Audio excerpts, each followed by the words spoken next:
Hi, this is Peter Woolfolk speaking. Now, first of all, thank you so very much for listening to the podcast. Now, I am very excited to let you know that the podcast is now available on Amazon Alexa. You know the drill. Simply say, Alexa, play Public Relations Review Podcast, and she'll take it from there. And again, thank you for listening. And if you enjoy the program, please become a subscriber. Now, on to the podcast. Welcome. This is the Public Relations Review Podcast, a program to discuss the many facets of public relations with seasoned professionals, educators, authors, and others. Now, here is your host, Peter Woolfolk. Welcome to the Public Relations Review Podcast and to our listeners all across America and around the world. Now, Apple Podcasts has ranked this podcast among its top 1% of podcasts worldwide. So thank you to all of my guests and listeners for making this happen. Now, here's the question. Musicians need publicity and exposure as much as other performers or businesses. So what techniques, outreach, and other activities and methods does a recognized senior executive in the music industry use to promote their artists and music in today's wide array of media outlets? My guest today has been described as an unstoppable phenomenon in the entertainment industry for 30 years.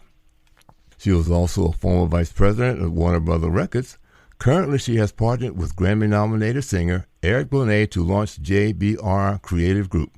This new firm is focused on younger musicians to help them monetize, expand, and above all, achieve success in the music industry. In addition, she is also president of TuneGo Music Technology.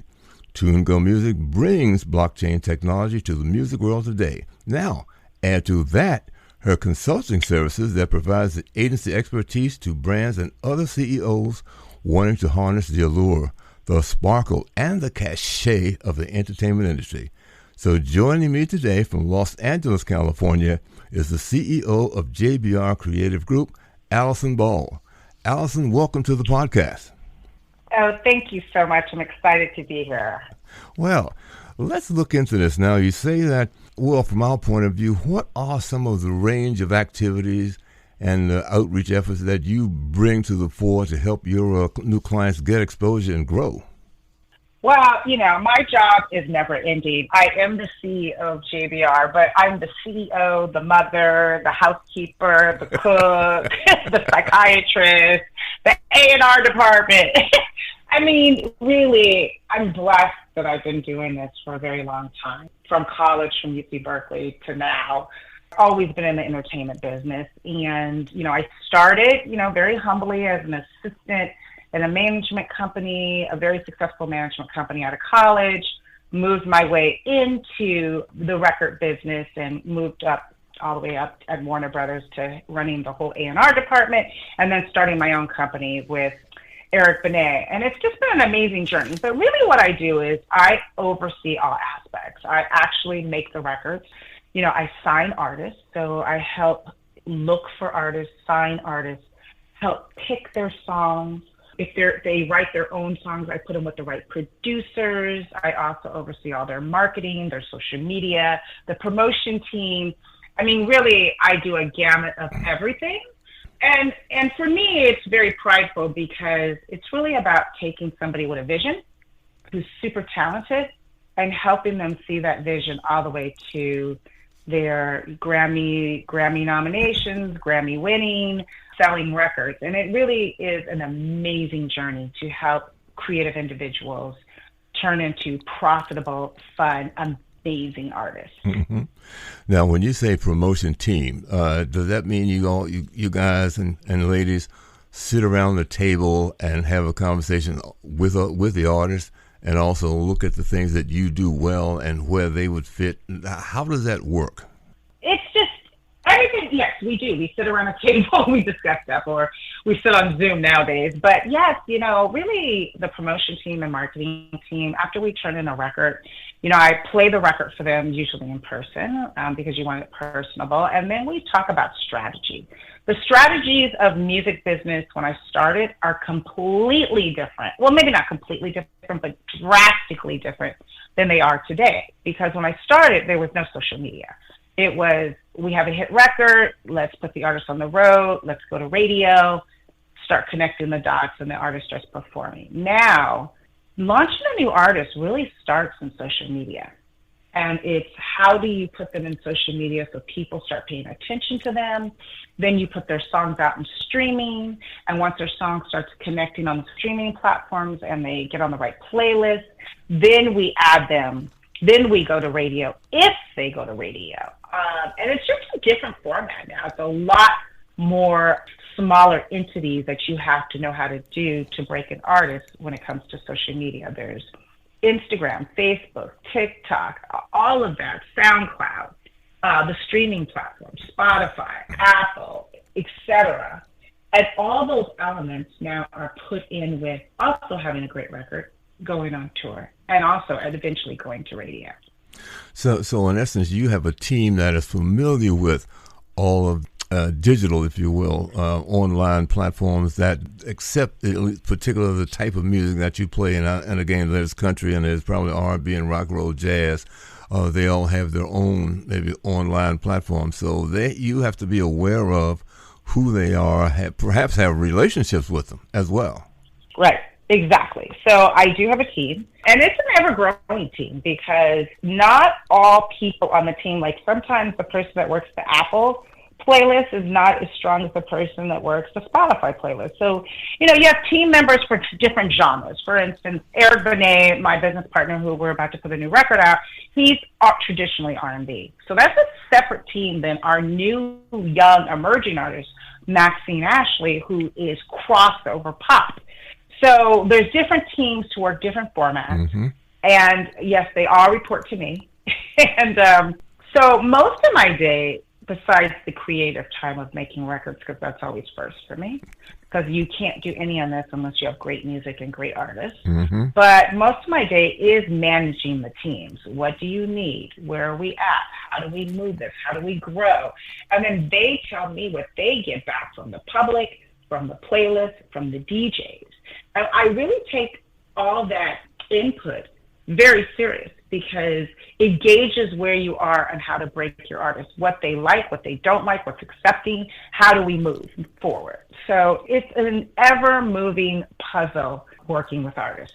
So at what point do you decide and look at the artist and say, okay, fine, they've gotten some exposure, they've risen up the ratings, if you will, on the charts, as other sort of media exposure. When does that kick in? What yardstick do you use to measure to say, fine, let's see if we can get them some TV exposure or contracts to represent soft drinks, airlines, or whatever it happens to be?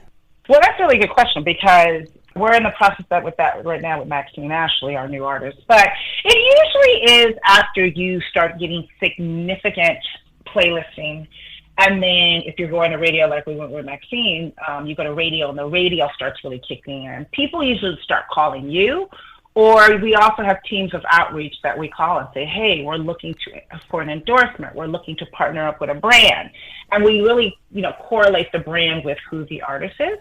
And that's a cherry on top because everybody wants that. So it's one of those things that you do have to be connected. But once you start getting exposure, especially in the magazines, the Vogue and the music business magazines, and your record really starts showing real traction, you know what I mean? Then we start reaching out to brands. We start reaching out what tours you're going to go on.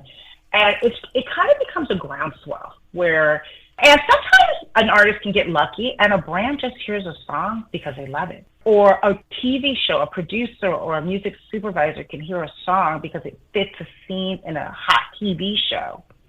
And it gets placed and then that skyrockets. So there's no real science to it.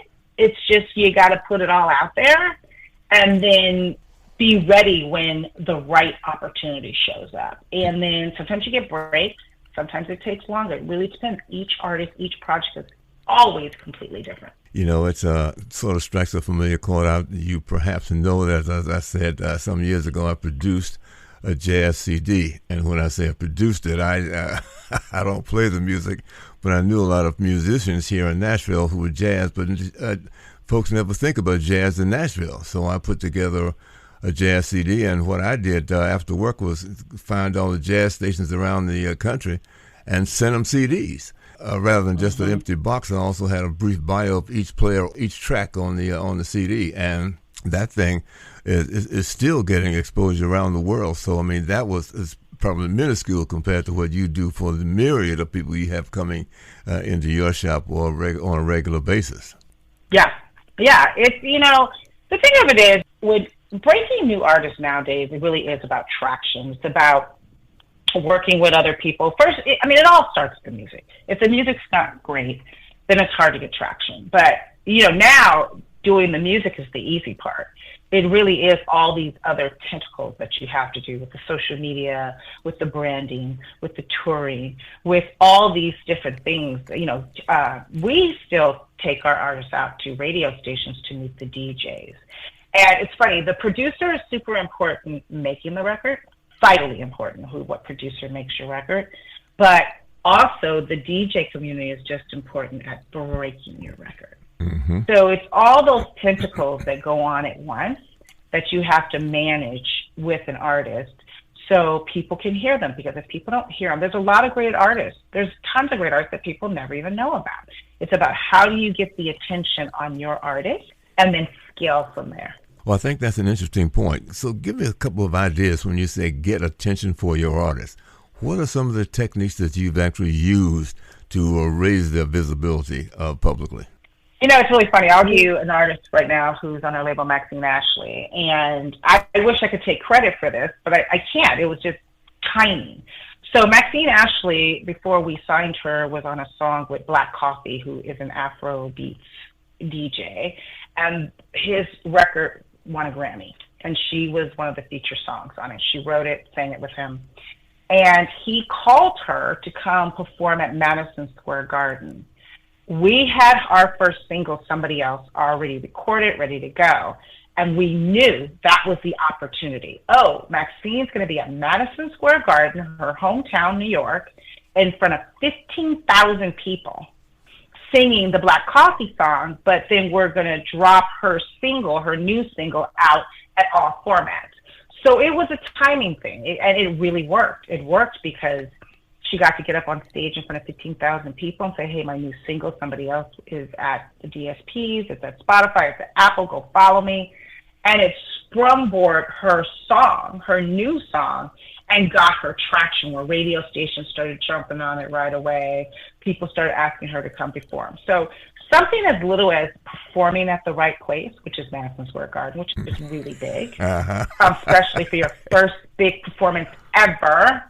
And it was an opportunity that us as a record company, a small record company, we were ready to jump into it. Mm-hmm. So it's little things like that that happen. Sometimes it's you're on the right playlist, right? You send your music out to all the playlists, and the biggest playlist in the world picks up on your song, and you get exposure to millions of people. It's so different for so many different ways. For Maxine, it was the Madison Square Garden, the connection to Black Coffee. She had a hit song, radio knew her name, and then it started spiraling from there. Mm-hmm. So what other, let's say, other techniques? So how many, maybe I should ask, how many different artists have you signed to your new label right now? Our new label is very, very small. So right now we have 3 signed and 1 in negotiation. So we're always going to be a small label. So I don't know if we're ever going to have more than, at the top, maybe 10. I don't even know if we'll get that far, just because we're trying to be a very well-oiled machine, because not only do we make records, we also have TV shows, we're putting tours together. So we're just not just a record company, we are a creative agency. So we'll be doing some of everything. But I mean, in my life, let me see, I don't even know how many artists I've signed by myself, but when I was at Warner Brothers, I had 100 artists report to me, including Prince and Shaka and people like that. So Curtis Mayfield, when I walked into Warner Brothers, they had a huge roster, and my job was to oversee the whole roster. Besides signing acts, I also took care of the legacy artists. And I was a very busy woman then. Well, I mean, you've got not only the JBR group, but you've also got Tune Go Music. Now, I mean, that sounds a little bit different. So how does TuneGo Music, how does that help me understand what the blockchain technology is and how that impacts the music world? Okay, so TuneGo is a very interesting, amazing company. I've actually been with them for 6 years. And we now are, we've changed a few different iterations of where we've been in technology. But at the moment, we're doing collectibles. So we take an artist like a legacy. I just did the Usher drop. You take Usher and you take his album and you move it over to the blockchain. And people who do collectibles, who buy art and buy music on the blockchain, they buy the record. And what happens, which is very unique about this, is that how the payment goes out, where when an artist puts a record out now and they go out to streaming, they don't see their money for a very long time. The record company gets it, it doesn't pay well. The blockchain is different. We set up wallets where the artist or whomever designated gets paid, they get paid at $1. So now it becomes transparency on money. It's in US dollars, and people are getting paid directly ASAP. TuneGo does not collect the money. We take our percentage for putting you up on the blockchain, introducing you into our marketplace, but the money goes directly into the artist's hands, and it goes into, or whoever owns the masters. So if it's a record company, then they get paid $1. They're not waiting for a check coming from any other entity. At sale one, they get paid. So it's really revolutioning the music business. If you have a big fan base, if you're a legacy artist and you're not signed to a major label, you can make more money doing this because it's not cut up with streaming and all that. So it's the wave of the future, and it's still really new, and we have been onboarding clients. So I've done deals with, Method Man and Snoop, and we did the Usher drop. And it's really exciting. It's still new. A lot of people are still, how does that work? But our platform at TuneGo, we have a player. So anybody who buys one of the collectibles, buys music, buys the project, they can actually listen to it on their phone like they listen to anything else. You can't transfer it out. So it can't be transferred because you don't own the music. Mm-hmm. But it really is like a baseball trading card where you actually have it on your phone and it's numbers. And it's a collectible. And then you can resell that on our marketplace as well. So it really is the wave of the future. It's really fun. We gamify it. Most times we give you bonus tracks or extra artwork, or you get concert tickets. It's almost like a Willy Wonka ticket where, I got the music and I get first access to their concert. So it's purely for super fans who want to come in and own a unique collectible that they can transfer or they can keep and get additional stuff because it's on the blockchain. It seems to me when from time to time you have heard that some record companies have not paid their artists, paid them not what they should have paid them, all those kind of discrepancies that have been taking place, that a lot of folks would be flocking to a system such as this blockchain that you have set up because it's more accountable to them and they can see their money much faster and in the right quantities that they should be receiving it. Yeah, it will be picking up. It's funny. The collectible markets, they were called the NFTs back in the day, and everybody was selling big ones, and it kind of got quiet. It's almost like when the internet first started. It's like it was a big deal about the internet and cryptocurrency and all that, and then it kind of went quiet. This is the wave of the future. This is really about artists seeing dollar at $1, but it's still new. It's still, people understanding. One thing about the music business, and I've been in it over 30 years, is it's not a fast transitional business. People who make the decisions, and even artists, it's hard for them to adopt new things. That's why streaming took over the music business. They were trying to work with the record companies, and they're like, we don't know.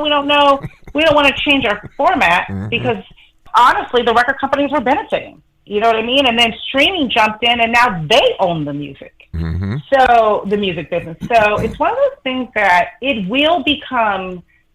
the future. It will become super powerful, but it's onboarding people, getting people to trust, getting people to understand the new format takes time.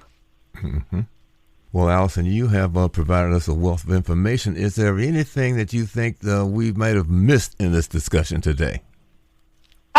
Well, I think that I'd love for everybody to come follow us at jbr.com, and on Instagram, my Instagram is alisonballmedia.com or jbr.com on Instagram. But not really. I think it's just about supporting artists. And if you have great artists and you love artists, go support them, go to their concerts, look up all their information. And it really is about supporting the arts. I also sit on the board of Guitar Center Music Foundation, which I would love people, if they want to give to kids in music schools and help kids with musical instruments. You could go to my AlisonBallMedia.com and you can contribute to the Guitar Center Music Foundation. We are having a big event April 4th where we're honoring Ernie Isley. So I'm about giving music back to children because music really heals our soul. And my oldest son, who's autistic, is a trumpet player, and music has saved his life. So if anything you can give back to the arts is worth it to me, because I just love music, and music is really our soundtrack to our life. Mm-hmm. Well, Alison, let me say thank you so very, very much for joining us on the Public Relations Review podcast today. And I'm sure that our listeners will benefit quite a bit from what you've had to say to them today. And I'd also like to ask the viewers, if you've enjoyed the show, please, we'd like to get a review from you, and also share this with your colleagues, and also listen to the next edition of the Public Relations Review podcast. This podcast is produced by Communication Strategies, an award-winning public relations and public affairs firm headquartered in Nashville, Tennessee. Thank you for joining us.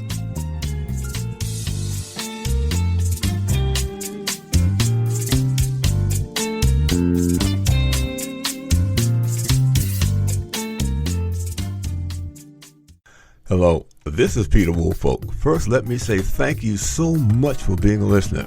Now, I want to alert you to our shiny new podcast website located at podpage.com. However, you can go directly to the podcast site located at publicrelationsreviewpodcast.com. There, you can contact me through email. You can leave a voice message. You can leave a review. You can read an episode blog and frequently learn about the podcast guests. You might also want to suggest podcast topic ideas or even suggest a guest. You can also let me know if you would like to receive our podcast listener logo that you can post on your social media. So I look forward to hearing from you about our new podcast website. Thank you so much for listening to the Public Relations Review podcast, and have a great day.